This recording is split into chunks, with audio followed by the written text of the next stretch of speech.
Baik, Assalamualaikum warahmatullahi wabarakatuh. Perkenalkan, nama saya Alif Reski Fahrezi, siswa SMK SMTI Padang dengan jurusan Teknik Otomasi Industri. Di sini saya akan menjelaskan sedikit tentang limit switch. Baik, yang pertama, pengertian limit switch. Jika saya menyebut limit switch, apa yang teman-teman bayangkan? Apa yang ada di pikiran teman-teman? Saya beri waktu 3 detik. Ya, baik. Saklar pembatas. Benar, limit switch merupakan saklar pembatas atau perangkat elektromekanis yang mempunyai tuas aktuator sebagai pengubah posisi kontak terminal dari normally open ke normally close atau sebaliknya dari normally close ke normally open. Posisi kontak akan berubah ketika tuas aktuator tersebut terdorong atau tertekan oleh suatu objek benda, sama halnya dengan saklar pada umumnya. Limit switch juga hanya mempunyai dua kondisi, yaitu menghubungkan atau memutuskan aliran arus listrik. Dengan kata lain, hanya mempunyai kondisi on atau kondisi off. Baik, kita lanjut ke slide berikutnya.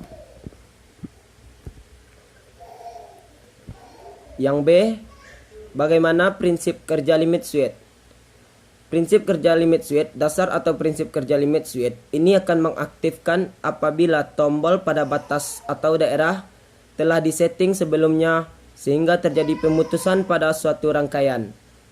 Fungsi sebaliknya juga dapat digunakan untuk menghubungkan rangkaian dengan mengatur dengan keadaan atau kondisi tertentu. Hampir sama seperti pada smartphone, di mana pengisian daya baterai akan terputus ketika kapasitas baterai telah full. Tetapi teknologi ini dinamakan AutoCAD. Mungkin tidak ada menggunakan limit switch.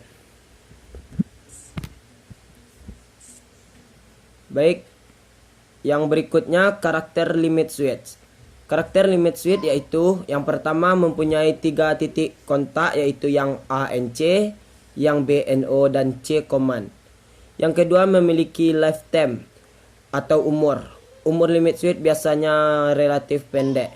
Yang ketiga sering digunakan pada safety cover. Yang empat sering terjadi catering. Yang kelima memiliki bunyi. Dan yang terakhir struktur sederhana dan murah didapatkan.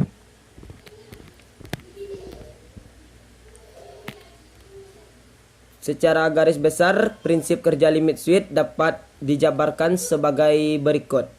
Yang pertama, menghubungkan dan memutuskan rangkaian yang membutuhkan aliran listrik untuk beroperasi atau pada suatu benda lain yang membutuhkan limit switch dalam sistem kerjanya.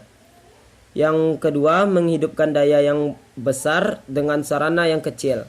Yang ketiga, sebagai sensor posisi atau kondisi pada suatu objek rangkaian.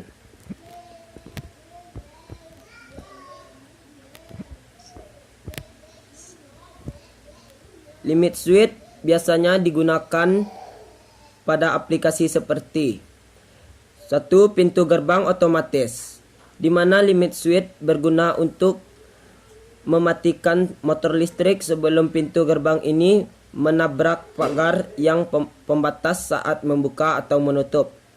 Yang kedua, pada pintu panel listrik. Yang ketiga, pada hoist sebagai pembatasan pengangkatan barang. Yang keempat, pada tutup atau cover mesin sebagai safety cover. Yang kelima, pada sistem transfer seperti pada troli dan conveyor sebagai pembatas maju dan mundurnya. Dan yang terakhir, pada sistem kontrol mesin sebagai motor untuk mengetahui posisi up down. Baik, hanya itu yang bisa saya jelaskan. Jika ada kata yang salah, mohon dimaafkan. Assalamualaikum warahmatullahi wabarakatuh.